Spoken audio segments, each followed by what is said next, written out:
सब EDM phrase की अगली सीरीज में आप सभी का स्वागत है। इसके पहले 105 वीडियो हो चुके हैं इंग्लिश की क्लास में। इंग्लिश एक स्टैटिक पोर्शन है आपके लिए, तो आप इसको शिद्दत से पढ़िए और एक एक ईडियम्स आपके एग्जाम में जरूरी है। Every cloud has a silver lining, इसका मतलब क्या होता है?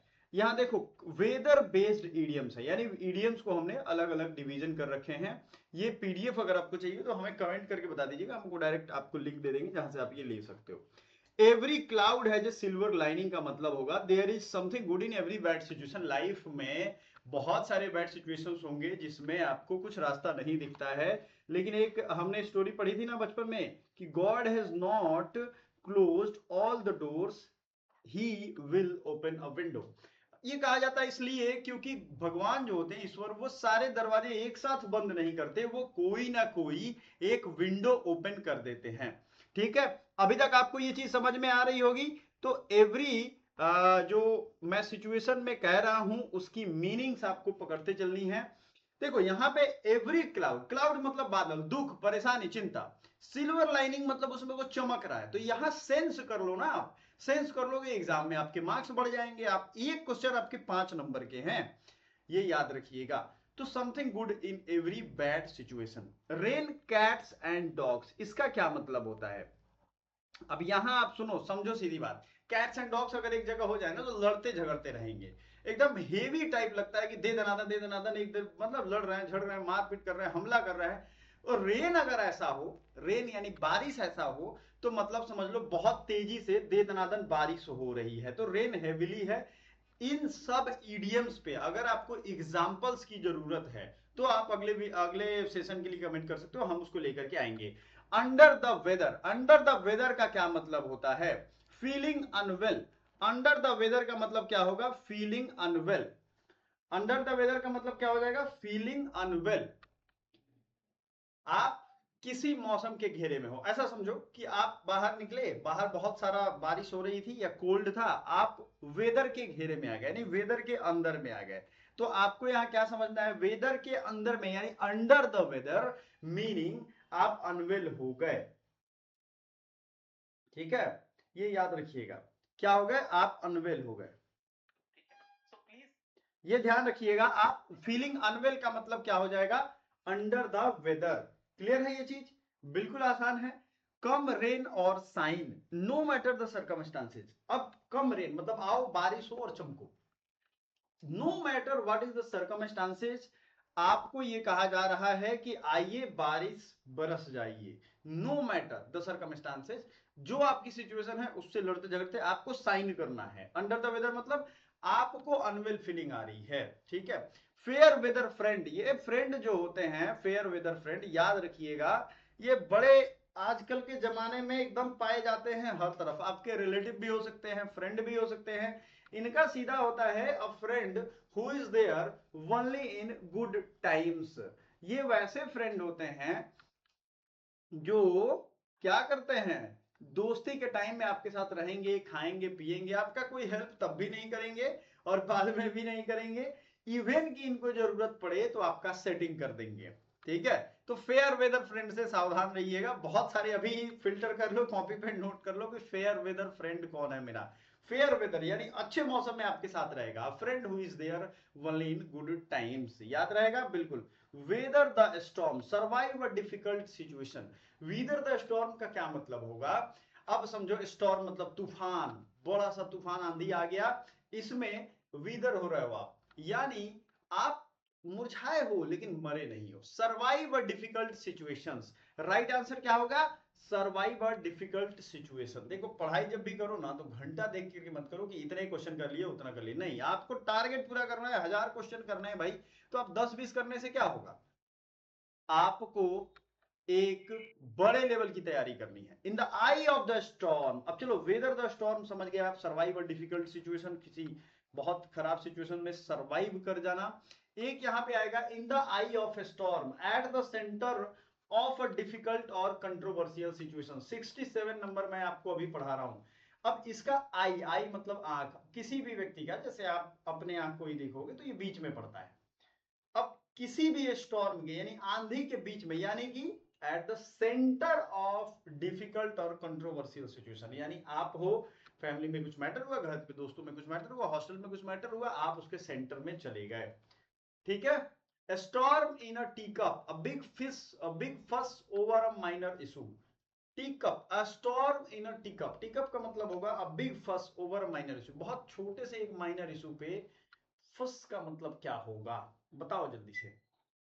बहुत फुस, आप लोग बात करते हो ना कि फुसफुसाहट, नहीं, वो फुसफुसाहट नहीं, यह एक छोटे से मुद्दे को बड़ा खींचतान करना शुरू कर देना। जैसे बहुत छोटा सा मुद्दा हुआ, घर में कुछ चाय नहीं बनी, अब उस चाय नहीं बनने को आपने तूफान खड़ा कर दिया, माइनर इशू थी, या चाय गिर गई, बहुत बार होता है ना। तो big fuss over a minor issue, throw caution to the wind.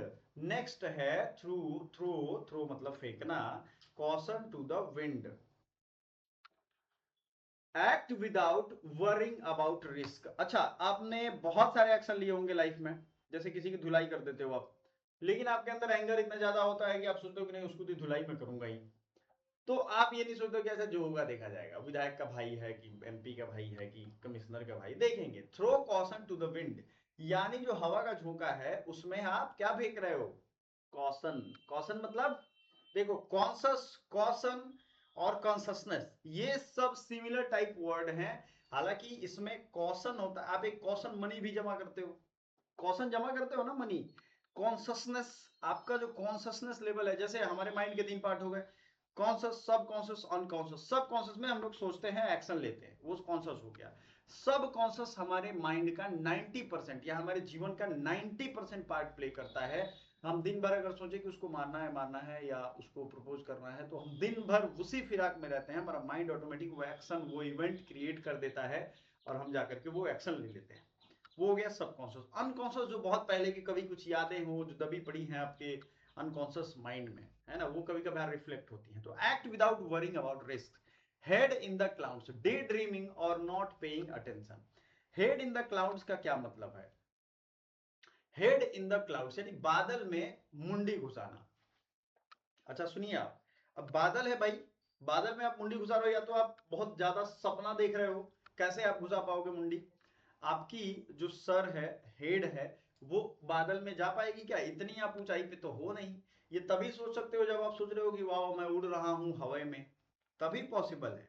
तो इसे डे ड्रीमिंग के तहत समझ लो आप कि ये डे ड्रीमिंग कर रहे हो, पॉसिबल नहीं है। नॉट पेइंग अटेंशन, या फिर आप अपने ख्यालों की दुनिया में खोए हो, आपको जो जरूरी बात वहां समझाई जा रही है, हो सकता है प्रोफेसर क्लास ले रहे हो सकता है कोई अच्छी चीज आपसे कही जा रही हो, उस पर आप ध्यान नहीं दे रहे हो। तो दोनों चीजें होंगी, आपको जब सेंटेंस में ये पूछा जाएगा ना, तो आपको ये ध्यान रखना है। 2025 की जो PYQ है इंग्लिश की, उसको हमने MCQ फॉर्मेट में रेडी कर दिया है, जो कमेंट करेगा उसको लिंक डायरेक्ट दे दिया जाएगा। फूड रिलेटेड इडियम्स, फूड यानी भोजन रिलेटेड इडियम्स, इसको आते हैं। भोजन रिलेटेड इडियम्स क्या होते हैं, have your cake and eat it too, eat मतलब खाना और ईट वो दूसरा है। तो अब समझो कि एक तो आपसे ये कहा जा रहा है कि अपना केक लो, खाओ, और उसको खाना भी है, मतलब केक उठाओ और खाओ भी। इसका क्या सेंस निकलता है, सीधा समझो कि आपने कुछ ऐसा गड़बड़ कर दिया है, या आपके पास कुछ ऐसा गड़बड़ सामान है, ठीक है ना, जो अब आपको चॉइस बस दोनों लेना पड़ेगा और दोनों खराब है। यहीं पे कहा जाए हैव योर केक, यानी अपने केक खाओ और इसको खाना भी है, कंज्यूम भी करना है। हैव का मतलब यहां होगा उठाओ या पकड़ो या लो। तो मतलब आपके पास दो सिचुएशन है, दोनों इनकम्पेटिबल है, दोनों एक दूसरे के साथ बैठेगा नहीं। इनकम्पेटिबल का मतलब होता है वो एक दूसरे के साथ पैट नहीं बैठा रहा है। सपोज दैट आपको जो केक मिला वो टेस्टलेस है, या उसमें कोई टेस्ट है नहीं, तो वो आप खाओगे नहीं। चलो अगला 72 मार्क्स आते हैं। Icing on the cake, an added advantage और benefit. Icing on the cake, अच्छा केक हो गया, आप तो केक पे फिर से आते हैं। केक में क्या करते हो आप, आइसिंग कर रहे हो, यानी बर्फ लगा रहे हो या एक अलग लेयर बर्फ का बना रहे हो। तो अब यहां क्या होगा कि भाई चलो केक तो था, उस पर बर्फ जोड़ दिया तो वो और अट्रैक्टिव हो गया और टेस्टी हो गया और मौसम के लायक, मतलब बाहर ले जाओगे तो पिघलेगा नहीं। एन एडेड एडवांटेज और बेनिफिट, तो क्या हो जाएगा, एक एडेड एडवांटेज आपको और मिल गया, यानी एडवांटेज तो पहले से था, अब उसमें एडेड एडवांटेज और मिल गया। क्लियर है। Spill the beans, spill the beans का क्या मतलब होता है, बिन्स को आपने देखा है, किसी ने झोले से निकाला, छीट दिया। सपोज दैट एक पार्टी चल रही है, पार्टी में आप पहुंचे, आप सबके सामने महान बने हुए हो, वहीं पे पार्टी में कोई दूसरा व्यक्ति आपके बाद आता है जो आपकी महानता को जमीन पे ला देता है, समझता है कि आप कितने बड़े चोर हो। या नेताओं के बारे में अगर ये कहा जाए कि एक नेता आगे महानता अपनी बखान किए जा रहा है, दूसरा नेता है उनकी पोल खोल दे, तो ये क्या हो जाएगा, स्पिल द बीन्स। स्पिल मतलब छींटना, आपने निकाले और छींट दिए। ठीक है माय डियर स्टूडेंट, पहले पढ़ाई फिर प्रैक्टिस, और प्रैक्टिस सेशन जरूर ज्वाइन करिएगा। इवनिंग में हमारी प्रैक्टिस सेशन आएगी, उसको आपको मिस नहीं करना है। स्पिल द बीन्स मतलब सीक्रेट को रिवील कर देना। Piece of a cake, piece of a cake मतलब कोई भी काम बहुत इजी है, something very easy to do. Suppose that आप पेड़ की टहनी काटने जा रहे हो, ठीक है, अधिकतर केसेस में किसी गांव के लड़के के लिए बहुत इजी टास्क है, द पीस ऑफ केक है, लेकिन आपके लिए बहुत टफ है। तो something very easy to do, ये किसके लिए, जब आपसे कहा जाए कोई ऐसा टास्क जो बहुत इजी हो, राइट। बहुत इजी टास्क को पीस ऑफ केक कहेंगे। बटर समवन अप, देखो बटर समवन अप, आप कहते हो ना कि यार मक्खन लगा रहा है तू, मतलब मुझे उल्लू बनाने में लगा हुआ है। बटरिंग कहते हैं लोग, this is not the proper right word. Buttering की जगह पे फ्लैटरिंग होता है, कि आप ऐसा समझो कि किसी को हम क्या कर रहे हैं, चापलूसी कर रहे हैं।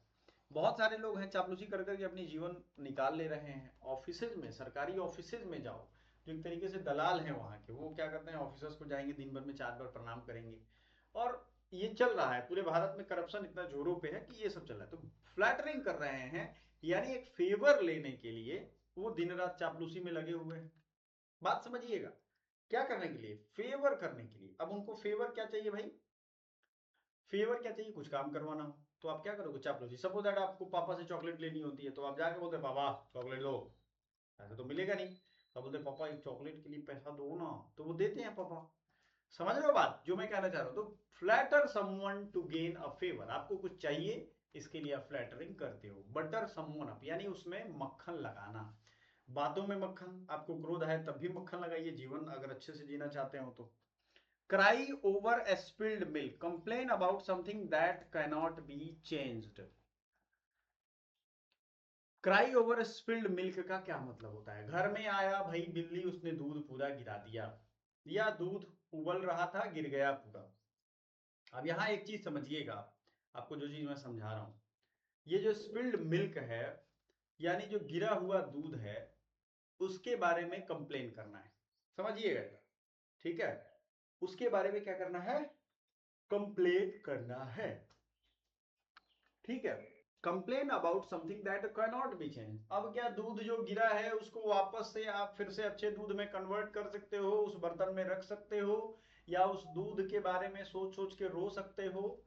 मैं आपको अपनी कहानी बता रहा हूँ। हम लोग दिल्ली थे, वहां यूपीएससी के प्रिपरेशन के दौरान पढ़ रहे हैं, सामने दूध उबल रहा है, वो दूध गिर जाता था पैर पे, जब तक उसका आता नहीं था गैस से ऐसे चू चू के, तब तक लगता था कि अरे ये कैसे होगा। और वो पहुंचा वहां पे, समझ में आ रहा है बात, और पैर पे जब लगा तब लगा अरे यार ये तो दूध गिर रहा है, फिर हमने बंद किया। अब हम लोग अगर रोने लगे कि अरे दूध गिर गया यार, उफ क्या किया जाए, तो दिक्कत हो जाएगी। तो ये complain about something that can not be changed.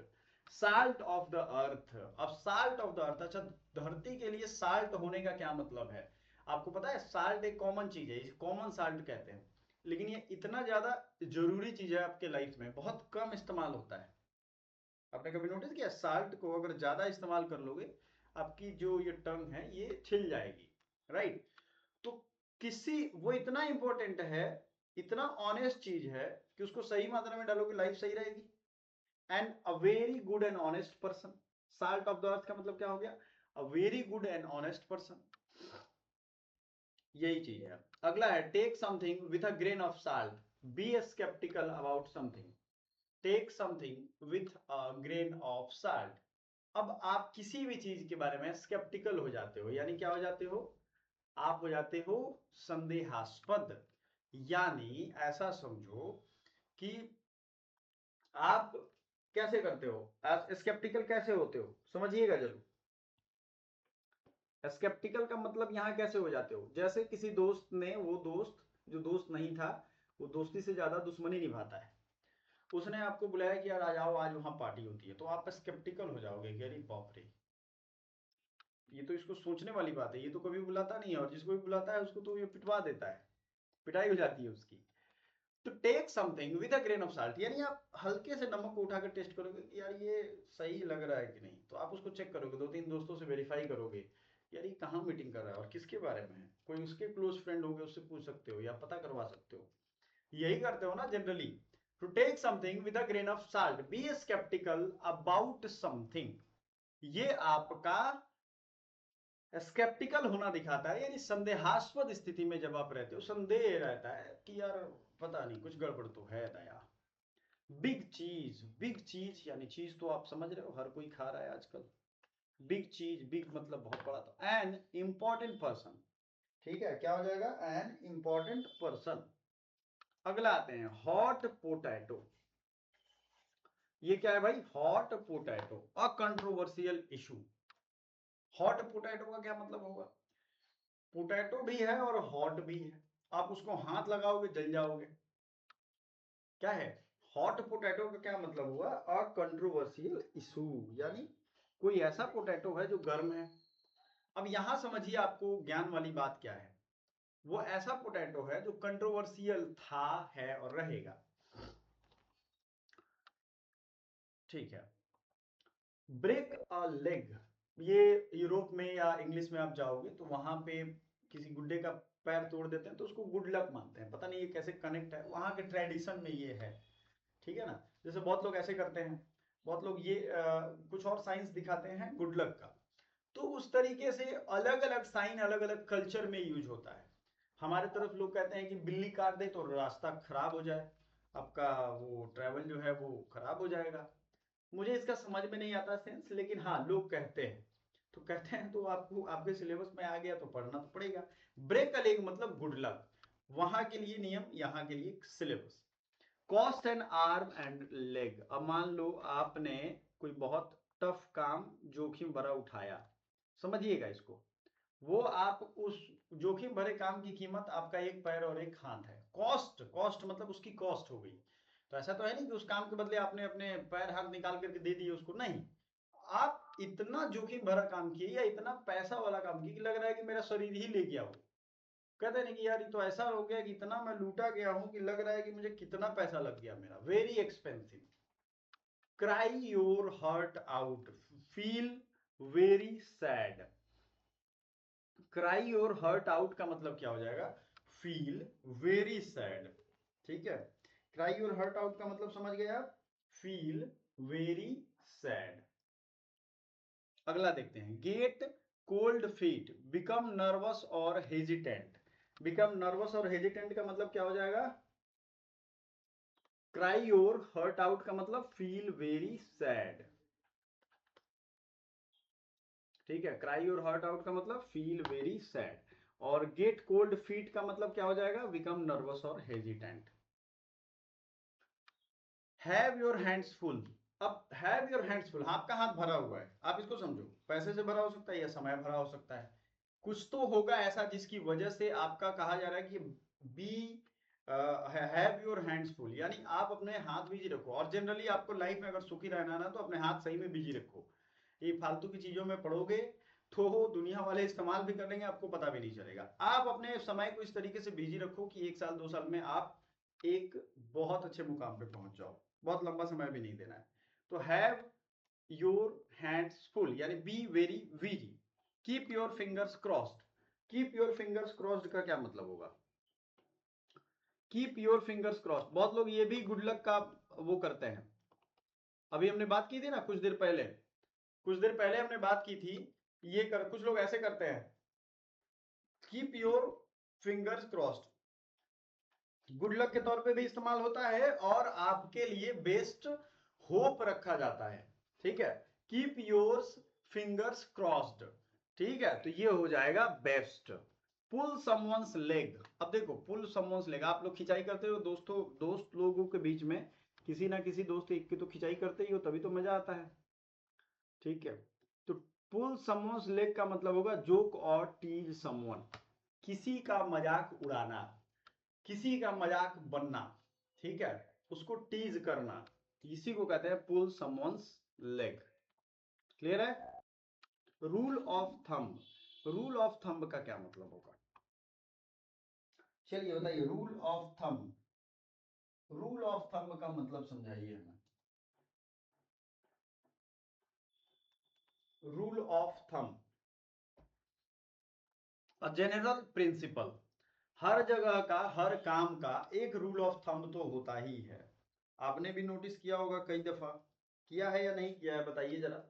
Rule of thumb वही होता है जो एक जनरल प्रिंसिपल होता है। Stick to your neck out, take a risk, मतलब आप अपने गर्दन को हमेशा बाहर किए रहो, चिपके रहो, ये नियम बना लो कि गर्दन बाहर रखना है। इसका मतलब क्या होता है कि आप हमेशा रिस्क को देखते रहो कि क्या रिस्क ले सकते हैं, कैसे जिंदगी में आगे बढ़ सकते हैं। टेक अ रिस्क, ठीक है। Stick to your neck out का मतलब क्या हो जाएगा? Take a risk. क्लियर हो गया? टर्न अ ब्लाइंड आई, मतलब ignore something intentionally. Turn a blind eye का मतलब क्या होगा? किसी भी चीज को इग्नोर कर देना, इंटेंशनली इग्नोर करना, इसको समझ लेना। इंटेंशनली इग्नोर करना है किसी चीज को, ठीक है। इंटेंशनली इग्नोर मतलब जानबूझ करके इग्नोर करना, ये तो आप समझ गए हो। टर्न अ ब्लाइंड आई, ठीक है। अब आते हैं टर्न अ ब्लाइंड आई के बाद, टर्न अ ब्लाइंड आई के बाद इग्नोर समथिंग इंटेंशनली।